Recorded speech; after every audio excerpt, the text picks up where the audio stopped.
Hi hello నమస్తే అండి. అందరూ ఎలా ఉన్నారు? బాగున్నారా?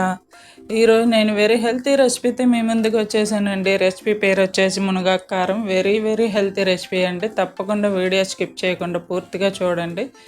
చాలా అంటే చాలా బాగుంటుంది రెసిపీ. ఎలా చేసుకోవాలో ఇప్పుడు చూసేద్దాం. స్టవ్ ఆన్ చేసుకొని కడాయి పెట్టేసి 2 స్పూన్స్ వేరుశనగ గుండ్లు వేసి వేయించుకోవాలి. 2 స్పూన్స్ అంటే చిన్న స్పూన్ కాదండి, 1 కప్పు శనగగుండ్లు వేసి వేయించుకొని వేగిన తర్వాత ఆయిల్ వేసి వేయించుకున్న తర్వాత మిర్చి మునగాకు క్వాంటిటీ సరిపడా మిర్చి తీసుకొని వేయించుకున్న తర్వాత 2 స్పూన్ ధనియాలు 1 స్పూన్ జీలకర్ర కూడా వేసి వేయించుకోవాలి. కొంచెం వేగిన తర్వాత కరివేపాకు వేసుకోవాలి.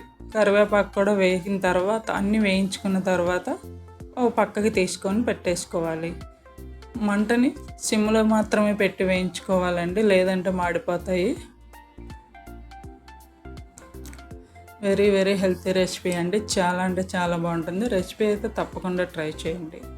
ఇప్పుడు అవి పక్కకి తీసేసుకొని అదే కడాయిలో 1 స్పూన్ ఆయిల్ వేసి మునగాకు వేసి వేయించుకోవాలి. మునగాకు పచ్చివాసన పోయే వరకు వేయించుకోవాలి, మాడిపోకూడదండి, దోరగా వేయించుకోవాలి.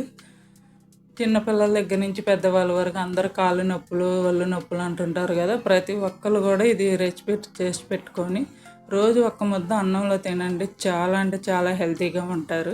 తప్పకుండా రెసిపీ అయితే వీడియో మొత్తం చూసి ట్రై చేయండి. ఇప్పుడు వేయించి పెట్టుకున్న ఎండుమిర్చి శనగగుండ్లు అన్నీ కూడా మిక్సీ జార్లో వేసుకొని టేస్ట్కి సరిపడా సాల్ట్ వేసి మిక్సీ పట్టేసుకోవాలి. తర్వాత వేయించుకున్న మునగాకు కూడా వేసి చిన్నులపాయలు కూడా వేసి మిక్సీ పట్టుకోవాలి. అయిపోయిందండి, అంతేనండి. వెరీ ఈజీ హెల్తీ రెసిపీ అండి మునగాకు కారం. చాలా హెల్తీ రెసిపీ అండి. ప్రతి ఒక్కళ్ళు తప్పకుండా తినాల్సిన రెసిపీ. తప్పకుండా రెసిపీ ట్రై చేయండి. మునగాకు కారం ఎలా వచ్చిందో కామెంట్ సెక్షన్లో కామెంట్ చేయండి. ఇంకా మునగాకుతో ఏమేమి వంటకాలు చేయొచ్చో నాకైతే కామెంట్ చేయండి. వీడియో నచ్చితే లైక్ చేయండి, షేర్ చేయండి. Thank for watching.